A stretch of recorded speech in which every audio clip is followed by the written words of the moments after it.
Hey guys, welcome to this video. We're going to talk in this video about if you settle with a debt collector.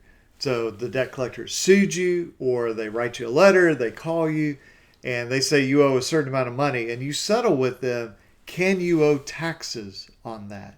And the answer is yes, you can. So my name is John Watts. I'm a consumer protection lawyer in Alabama. Now let's talk about this. Let's use an example of, say, $5,000. So you've either been sued for $5,000 or you've gotten the letter that says you owe $5,000. They call you and you decide, and you make sure this is appropriate, okay, because you don't want to make a mistake in this. But let's say that you reach the conclusion, I need to settle this by paying them money. And now, if they say you owe $5,000 and you pay them $5,000, will you owe any taxes? No, because you paid everything that they say that you owed. Well, what if they say you owe $5,000 and you pay $3,000? Well, then you may owe taxes on $2,000. So let me explain that. You can get a 1099 that is for debt forgiveness. And that is where if you owe somebody money and they forgive the debt, so you don't ever have to pay it. I mean, this isn't like, well, pay us $3,000 now, then $2,000. No, this is just pay us $3,000 and you're done. You never owe us another penny. Well, then the IRS will normally treat that as extra income, $2,000 of income.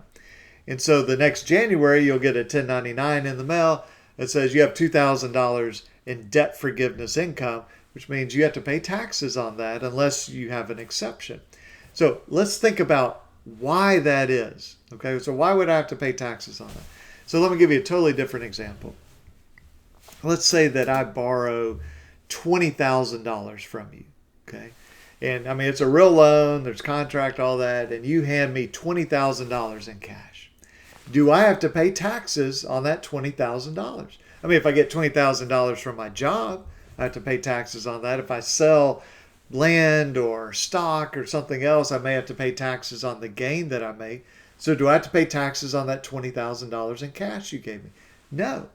Well, why not? Because I'm going to pay it back with after tax dollars. Okay, so I'm going to, from my job, get money, pay taxes on it, and use that to pay back the $20,000.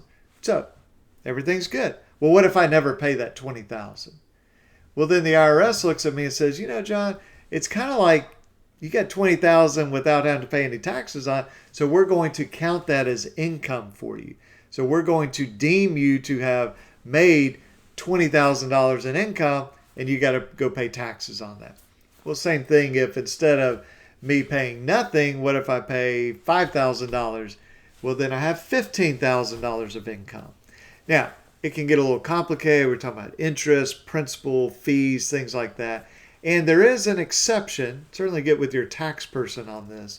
If you are what is considered insolvent, and again, don't rely on this. You got to get with your tax person. But generally, insolvency under the IRS means that your assets are outweighed by your liabilities. So I've got $50,000 in assets, but I owe $100,000. Well, I'm insolvent.